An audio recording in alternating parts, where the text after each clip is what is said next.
संकल्प लेना है कि पूर्वांचल किसान यूनियन की बात को हमें हर गांव, हर टोले तक पहुंचाना है। जिस दिन आप पूर्वांचल किसान यूनियन के मांग पत्र को, पूर्वांचल किसान यूनियन के प्रस्ताव को हर गांव, हर टोले तक पहुंचा देने का काम करेंगे।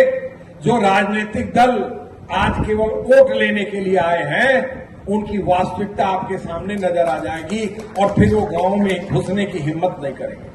मैं पूछना चाहता हूं, आज चुनाव चल रहा है, कोई राजनीतिक दल ये कह रहा है कि स्वामीनाथन कमीशन की रिपोर्ट को अच्छा लागू करने का काम करो? कोई नहीं कह रहा, केवल वोट मांग रहे हैं। किस बात के लिए वोट आपको दिया जाए? किस बात के लिए आपको वोट दिया जाए? 6 बार से आप सांसद हैं और महाराजगंज जनपद में अगर एक नई नहर निकाली गई हो तो बता दीजिए। आप सरयू नहर परियोजना की बात करोगे? स्वर्गीय वीर बहादुर सिंह जी जब सिंचाई मंत्री थे तब सरयू नहर परियोजना प्रारंभ हुई थी। बोलो सही है गलत है? और अभी तक एक बूंद पानी नहीं मिल पाया। उस सरयू नहर परियोजना से एक बूंद पानी नहीं मिल पाया है। पंडित जवाहरलाल नेहरू जी जब देश के प्रधानमंत्री थे, स्वर्गीय शिवपाल लाल सक्सेना जी के अथक प्रयासों से गंडक बैराज की नारायणी नदी पर बांध बना करके नहरों का जाल बिछाया गया था। महाराजगंज के लोगों बताओ, नारायणी नदी के उस पानी से कोई नई माइनर भी अगर 40 साल में बनाई गई हो तो बता दीजिए। और इस 10 साल में मोदी जी के राज में अगर एक नया नाला भी, कुलावा भी खुदाई हुआ हो तो बता दीजिए। बोलिए सही कह रहा हूं गलत कह रहा हूं? हथियावा गांव के लोग यहां बैठे हैं, हमारे नौतनवा विधानसभा के नौतनवा ब्लॉक के, रामपुरवा के लोग बैठे होंगे। आज बताइए, कुलाओं को पाट करके सड़क बनाई जा रही है कि नहीं बनाई जा रही है? करोड़ों रुपए का रोहित बैराज जो टूटा था उस पर काम चल रहा है और दूसरी तरफ कुलाओं को पाटा जा रहा है। अगर खेत को पानी नहीं मिलेगा तो बताइए हमारी फसल उगेगी? देश की आजादी के बाद जब मैं आपका संसद सदस्य था तो स्वर्गीय अटल बिहारी वाजपेयी जी की सरकार ने 13वीं लोकसभा में एक संकल्प पारित किया था। वो संकल्प क्या था कि देश की सभी नदियों को जोड़ करके हम पूरे देश के अंदर बाढ़ की समस्या से देश को निजात दिलाने का काम करेंगे। और देश के अंदर जो जल का स्तर जमीन में गिरता जा रहा है, अभी मई का महीना आएगा, कितने हैंडपंप सूख जाएंगे? बोलो सही है गलत है? तो जो जल का गिरता हुआ स्तर है, इस जल के गिरते हुए स्तर को बढ़ाएंगे। कैसे बढ़ाएंगे? नई नहरें बनाकर, नए कुलावे बना करके हम गिरते हुए जल स्तर को उठाने का काम करेंगे और 12 मास किसान को पानी देने का काम करेंगे। मैं पूछना चाहता हूं पंकज चौधरी, 10 साल से नरेंद्र मोदी के साथ तुम काम कर रहे हो, वो संकल्प कहां गया? मोदी जी, क्या तुम अटल बिहारी वाजपेयी से बड़े व्यक्तित्व के मालिक हो?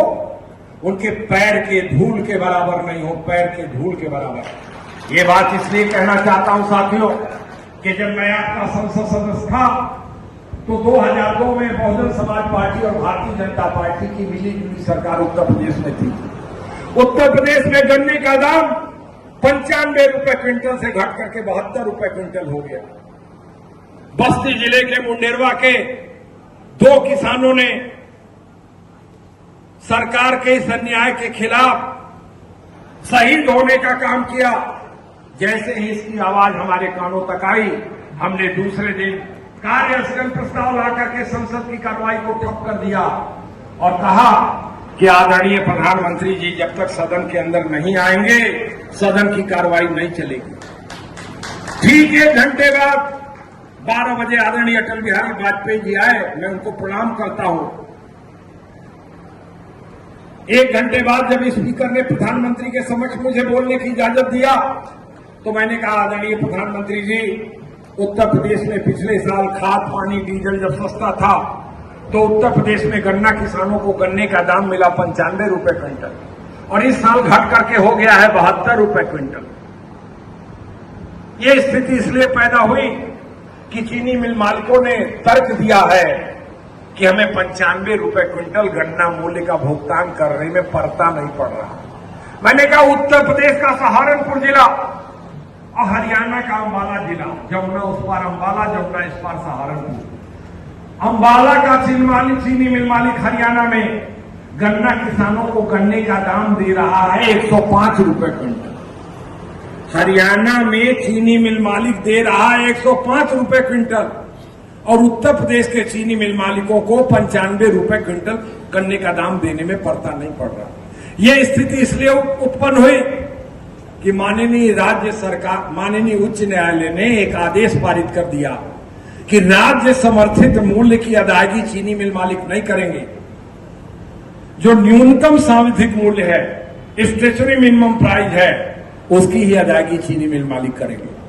मैंने कहा संसद में कि जब न्यायपालिका, राज्य सरकार और चीनी मिल मालिक तीनों मिलकर के किसानों का गला घोटने लगे, तब संसद का एक कर्तव्य बनता है कि संसद ऐसे कानून को पारित करने का काम करे जिससे किसानों का हित संरक्षण हो सके, वरना किसानों के आंदोलन की चिंगारी इस लोकतंत्र के महल को जला करके राख कर देने का काम करे।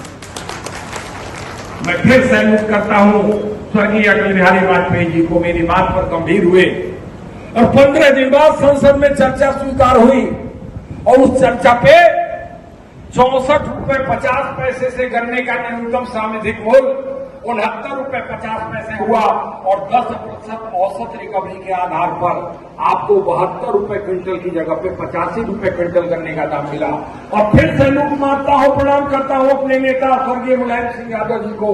ठीक 6 महीने बाद जब मुलायम सिंह यादव जी उत्तर प्रदेश के मुख्यमंत्री बने तो उन्होंने 85 और 95 का डिफर मूल्य भी देने का काम किया।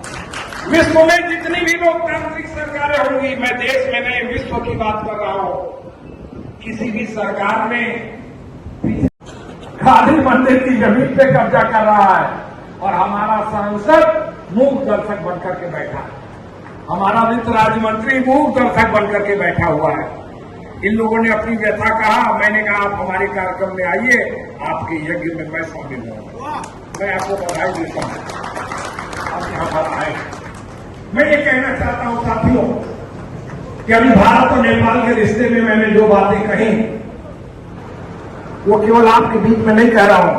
हमने नेपाल की राजधानी काठमांडू में भी बड़े बड़े कार्यक्रम करके भारत और नेपाल के रिश्तों को मजबूत करने का काम किया और संघर्ष करके भी भारतीयों का अगर उत्पीड़न हुआ है तो नेपाल सरकार से नेपाल में न्याय दिलवाने का काम किया। आज ये बात इसलिए कहना चाहता हूं कि अगर आप संगठित रहोगे, आप एकजुट रहोगे, आप इकट्ठा रहोगे। अच्छा ये बताओ, जितने लोग आप इकट्ठा हो, किसी राजनीतिक दल के पास ये क्षमता है कि इतने लोगों को इकट्ठा कर दे?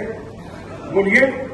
अभी मैं जब से चुनाव शुरू हुआ तब से मैं कार्यक्रमों को देख रहा हूं, किसी के कार्यक्रम में 150 लोग हैं, किसी के कार्यक्रम में 200 लोग।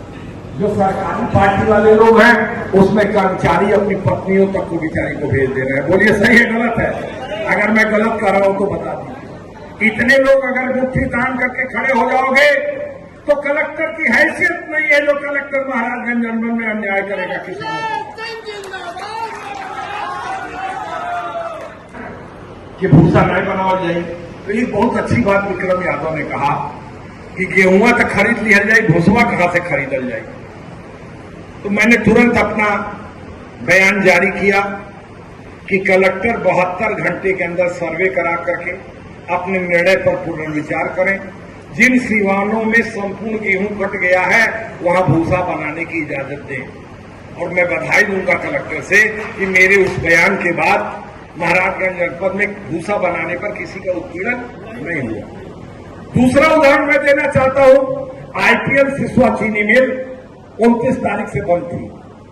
3 तारीख या 4 तारीख को पूर्वांचल किसान यूनियन के 5 लोग, राजेश सिंह यहां बैठे हैं, राजू सिंह, छवि यादव, जनार्दन यादव, घनश्याम शुक्ला और बदमसवा नहीं आयल बाओ सोनिया सिसवा जगदीश यादव। तो वो जो है 5 आदमी पहुंचे, किसानों ने इनको घेर लिया। और जब किसानों ने घेर लिया तो इन लोगों ने हमसे फोन पे बात किया। मैंने कहा आप ज्ञापन बनाइए, कह सारे चीनी मिल के कर्मचारी भाग गए हैं। मैंने कहा ज्ञापन को चस्पा कर दिया।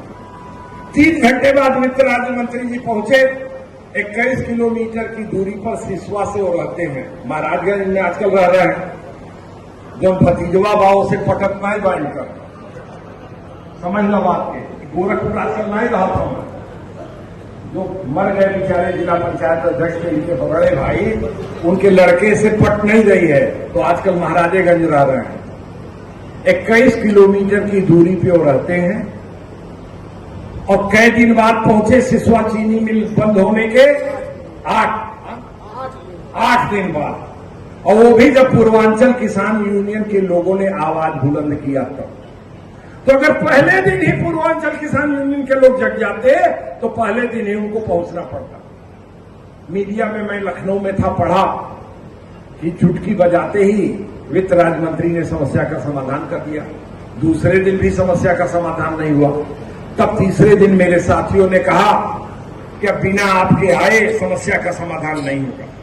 मैं लखनऊ से सीधे फरेदा आया और हरि प्रताप पासवान अपनी गाड़ी से फरेदा से सीधे मुझे सिसवा ले गए।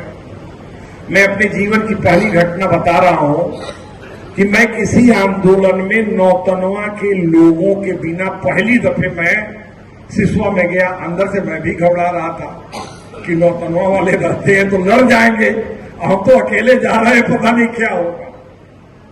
लेकिन अपने जीवन का दूसरा तजुर्बा आपको बता रहे हैं कि 2 मारवाड़ी भी हमारे साथ उस चीनी मिल के घेराव में पहुंचे। सिसवा बाजार के 2 मारवाड़ी, जिसमें एक तो करोड़पति अरबपति है और एक भी ठीक ठाक खाता पीता परिवार का, ये दोनों भी उसमें शामिल हुए। और कुल 40 या 50 लोग थे।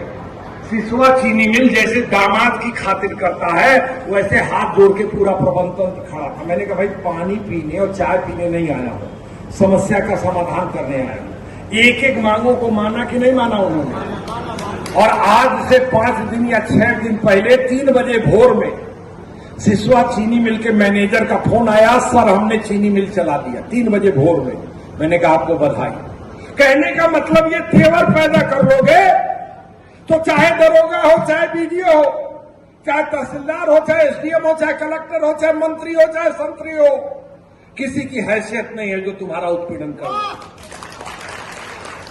ये तो केवल मिल को घेर लोगे, थाने को घेर लोगे, ब्लॉक को घेर लोगे, तहसील को घेर लोगे, तब इतना ही लोग अगर अपने कहल जा कलेक्टर साहब हमन के घेरल जेल चलल जाए तो कलेक्टर साहब हाथ जोड़ लेंगे कि हमारे जेल में रखने के लिए आपको जगह नहीं है। बोलो सही कह रहे हैं गलत कह रहे हैं? केवल जितने लोग आए हो इतने। अब जैसे गौतम बुद्ध ने अपने अनुयायी बनाए थे तो 5-5 लोग आप और अपना साथी बना लीजिए तो आपकी संख्या 5 गुनी हो जाएगी कि नहीं हो जाएगी?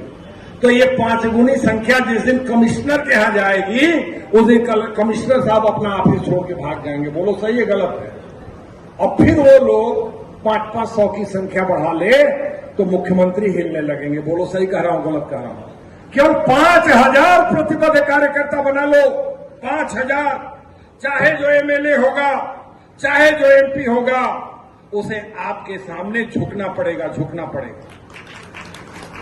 चाहे जो एमपी हो, चाहे एमएलए हो, उसको आपके सामने झुकना पड़ेगा।